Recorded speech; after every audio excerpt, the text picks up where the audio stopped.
you guys all for being here. To our fans, my sisters and I want to extend our heartfelt gratitude for your loyalty and support, as always, but particularly this season. You're right to be frustrated with how the latter part of our season went. I'm pissed. We are all pissed. Every season is unique, and this season really was a tale of two seasons in one. We were all encouraged by our first half. We experienced a lot of progress, which gives us optimism for the future and the direction we are heading as a team. Then, adversity struck. But no matter what the circumstances are, we have to be able to find a way to win and finish games. Even though we didn't get the results we expected, I'm confident in what we're building and how we're building it. So with that said, Chris will continue as our general manager and Shane will continue as our head coach for this next season. We have been very clear with Chris and Shane that giving them another opportunity means that the sense of urgency for them to deliver and perform has never been higher. Chris and Shane are both capable of facing this challenge head on and finding a way to achieve the results that our fans deserve, which is winning games, getting to the postseason, and ultimately winning championships. Ultimately, though, I am responsible for our team's performance and the promise that we made to be the best. Our extremely disappointing second half of the season wasn't up to our standard, and that falls on me. At the same time, there were moments during the season that gave me reason to believe that we can achieve sustained success under Chris and Shane's leadership. Good design is never done, and as with every offseason, we will work diligently to improve and find a way to win. You guys, I will take questions now. Carlie, Mike Chapel, Fox 59. You say the sense of urgency. Does it come with, an implied playoffs or else, or how did you, what do you expect for the end result to be this year? So I think a sense of urgency, yes, is certainly to win and finish games. I think we had a lot of close games this season, and some of it came down to just being able to finish. So it's not necessarily playoffs, it's well, I guess. Well, every year we're going for the playoffs. Okay. Does that make sense? Hi, Carlie. Stephen Holder, ESPN.com. How much, or how did you sort of weigh this year and the complexities involved in that versus the entire body of work, whether it be Chris and Shane or both of them together? Which complexities? Well, so in other words, like there's a decision. The decision, it sounds like, was based largely upon how this year played out, but there's also just an overall, in Chris's case, 9 years of a track record and that kind of thing. So how much does any of that play into this versus just the results this year specifically? So I would say, Stephen, it all plays into the decision that we make today. I don't think it's an either or, but I think what we saw as far as the progress, and Shane was able to adapt and change the way, as far as how he works on the roster and assembles the roster, and we believe that he is capable of replicating that next season. Carlie, James Boyd, The Athletic. Where do you think this team is when it comes to being ready to contend for a championship? Considering you were 82 atop the AFC, but also you finished 89 and had injuries, things of that nature. So I think that based on what we had, like I said, the tale of two seasons, what we saw in that first half is we were in a record way dominating offensively. And I think with a lot of the roster moves we made, I think we just have to be able to face adversity better. And I believe in the team. Is the hope to stay healthier or next year, or is that? Well, I think the hope is always to stay healthier, but I think it's also about 47 seconds left in Seattle. It's about, like I said, finishing games. Kansas City, you lose your starting quarterback. That's on Chris and Shane to be able to find a way to finish those games, because injuries are never an excuse. Every NFL club is dealing with injuries. Carlie, hey, Greg Doyle with Indy Star. Everything about this year for you is new, our experience. This is your first time dealing with what you're about to deal with, maybe you already have fan anger. How does that roll off your back, or does it roll off your back? Just knowing they wanted pink slips, right or wrong, that's what they wanted. So how does fan anger roll off my back? Is that what you said? Yeah, just how are you responding? How are you feeling about the fact that the whole city seems to want one thing and you've done something else? How are you gonna handle that? Well, I mean, like I said, I'm pissed, and I totally get that they're pissed. I want to validate them, and we hear them. It was that's not the way we ever want to end a season, and I think as we evaluate it, we're going right back to work to make sure that we find a way to finish and win games next year, and ultimately get us into the postseason. Carlie, Kevin Bellman, how much did, I guess, the historical nature of the Sauce trade factor into Chris and Shane? What do you mean by historic nature? I mean, you don't give up 2 first-round picks very often. How much did that say, because we made this trade, we're committing to them, and committing to, I guess, Daniel Jones past 2026? Well, it's certainly one of the components out of many that we look at, and like we said, Chris was able to, that wasn't something he'd necessarily done before, and I think we were able to see some progress there. And like we said, we faced some adversity, and we just have to find a way to overcome that adversity. Was there any hesitancy in greenlighting that trade? No. James Boyd, The Athletic. Carlie, we look at Chris in particular, I know you said you have confidence in him to get it done, but where did that confidence stem from when, given his entire resume, there hasn't been a lot of success, 2 playoff appearances, 1 playoff win, 0 APs on top? So that's similar to what I think Steven said, or asked me, which I think is, do you look at 1 year, or do you look at 9 years? Is that what you're saying? Yeah, I guess, how much do you look at the entire resume, and what do you look at within those 9 years to give you confidence that a 10th year, a 10th try will be the year that it goes better for this franchise? Well, I think you have to look at both, and then obviously I think what Chris knows and Shane knows is that the sense of urgency this year has never been higher to be able to win and finish games. I think we made a lot of progress, but we've got to be able to win and finish games. How do you think that message has been received by them, or what have you done to maybe express that to them, that it's never been higher than this upcoming year versus even last year, saying it was pretty high? Well, the sense of urgency is higher than last year. Carlie, that the 7-game losing streak, I mean, that's obviously way too long. At any point in there, how much did that give you pause, if at all, that you couldn't find a way out of that stretch? Circumstances being what they were, obviously. In a pause in what regard? To give you pause to continue saying, because a 7-game losing streak that's not something you ever want to have to entertain, right? So did that give you any pause before you decided to move forward again? Well, I think you have to look at, like I said, you have to look at the body of the work over someone's career. You have to look at the season, but you also have to look at, when you're evaluating someone, you have to look at the context of the opportunity. And I think, like I said, what we saw, even though, I mean, a losing streak of that nature sucks, to be honest, and it's horrible, and I don't think anyone's gonna say, yay, that's good. But I think you have to look at where Chris improved, and that we believe that he's gonna be able to replicate kind of what we were on our way to doing before we kind of went through that losing streak.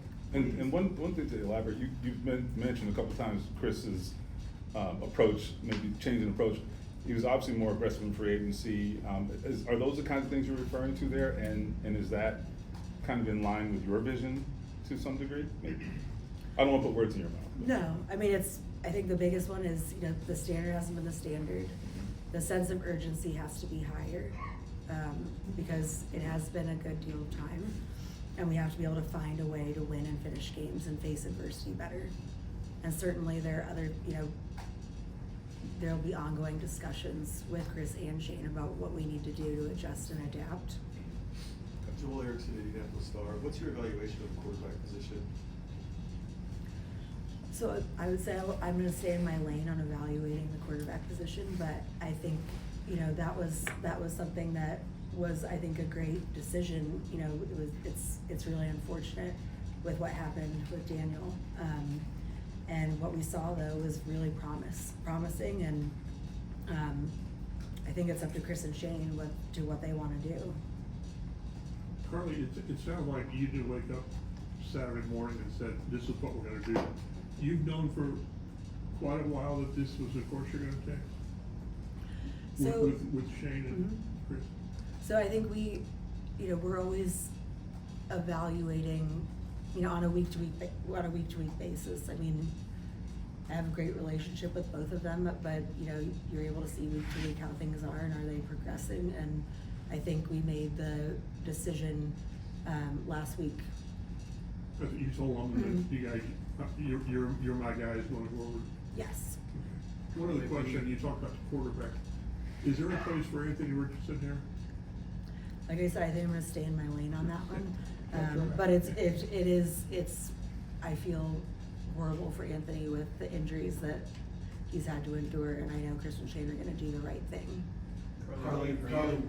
Chris and Shane as tied together, What do you mean by tied together? in that if one goes, both goes, even though they were hired 2017 to 2023. I think that's probably a question for the same day next year. Carlie, James Boyd, The Athletic, I know Chris is going into the final year of his contract. Do you have plans on, or you and the franchise plan on extending him? We haven't discussed that yet. Carlie, Anthony Calhoun, Rich TV, you live this, your meetings, your practices, been around both of those guys. What gives you the confidence that they can deliver for you next year? With Chris and Shane? Yeah. Well, so like I said, Anthony, I think we saw a lot of progress. Chris was able to, adapt and adjust his approach. I think we saw a lot of improvement there, obviously, before we faced some of the adversity of the latter half of this season. And, Shane's a really young, talented head coach. And I know he'll be the first to admit, and I think everyone in our building, we're always trying to learn and grow. And I think what we saw though was we believe that they can replicate what we started off doing, and the sense of urgency to do that has never been higher, and we believe they can do it next season. Hey, Carlie, Nathan Brown, the Indy Star. I know you said earlier this summer when someone asked if this 2025 season was going to be a playoff or bust year for Shane and Chris, that they didn't have a crystal ball, and injuries could certainly play a factor in that. We saw that they certainly did in lots of ways. Would you say that 2026 is a playoff or bust year for the two of them, or either one of them? I don't want to be redundant and give you the crystal ball answer again, but I would say, we're going to have to look at how things go through the whole season. But we really believe this decision is based on, we wouldn't make it if we didn't think that Chris and Shane weren't capable of replicating what we saw in the first half of our season and being able to finish through the entire season next year. And you said that this was a decision that you reached a week or so ago. Can you take us through, I don't know, how difficult this decision was? I know you talked about what this team's gone through over the latter half of the season, the injuries, the losing streak. How difficult of the decision was it ultimately to decide to bring Shane and Chris back? Well, it's a big decision, and we take it really seriously, and I think it's something that you have to, like I said before, a football team's a complex organism. You have to look at multiple different factors, and you also have to look at, when you're evaluating someone, you have, based on the context of the opportunity, meaning, there are things that happen that are out of your control. And I think that's part of what goes into it, but it wasn't a decision that we took lightly. My sisters and I, like I said, we promised to be the best, and that's what we're never gonna stop working to do that.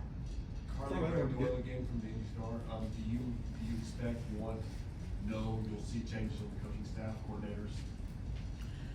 Greg, that's probably too, I think Monday, the first decision was kind of deciding what we were gonna do at the top, but I know every year, we will evaluate all those positions and make sure that, that we're in a position to succeed in all those positions.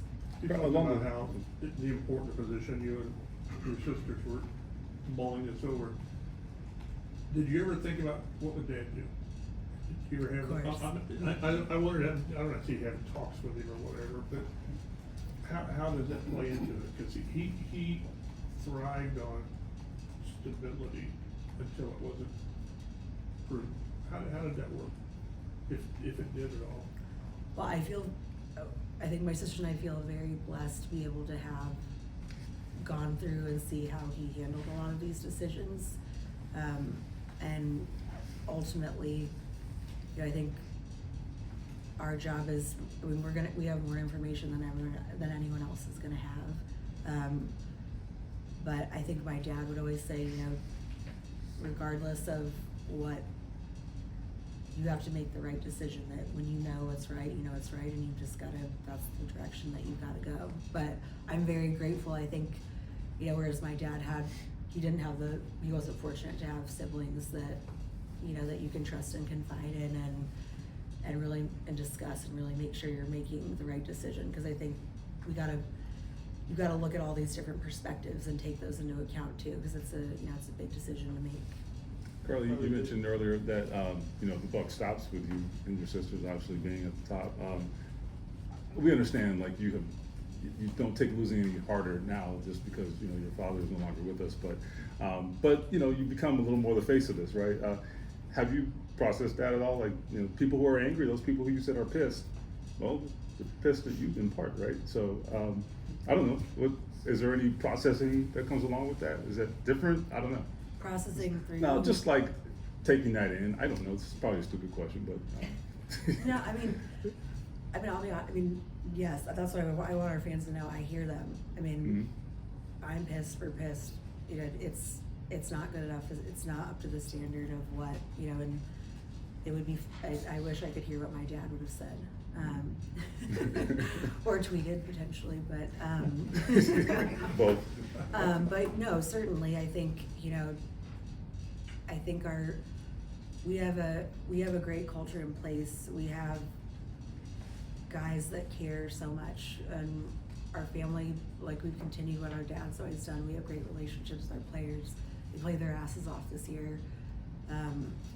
But at the end of the day,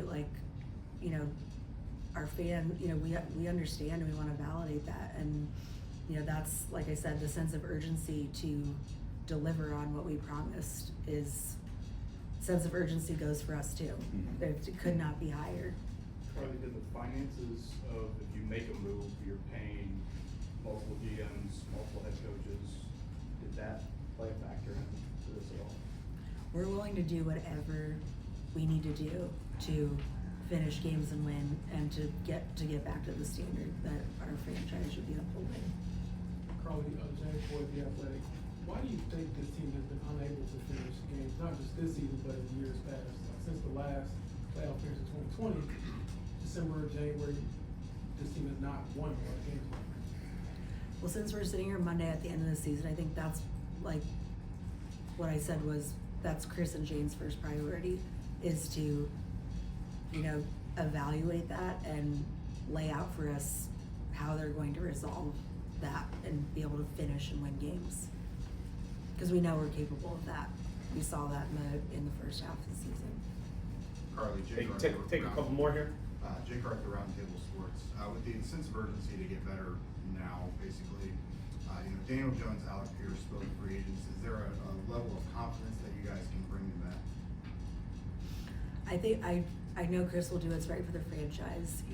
Daniel's a great kid. He's super talented. He's a hard worker. He fits our culture. Alex the same way, and I know Chris will make the right decision for what puts our roster in the best position to succeed. Carlie, when you hear 11 years, no division title, 8 years, no playoff win, 5 years, no playoff appearance, what goes through your mind? Well, Kevin, like I said, I'm pissed about that, but also, you know, I think that's where the sense of urgency has to go up, because I think especially this year, we got a lot, we solved a lot of the issues on our roster, and I think that's what I think is really encouraging about next season, is that we are in a position, we need to learn how to face adversity better, but we're in a great position to succeed.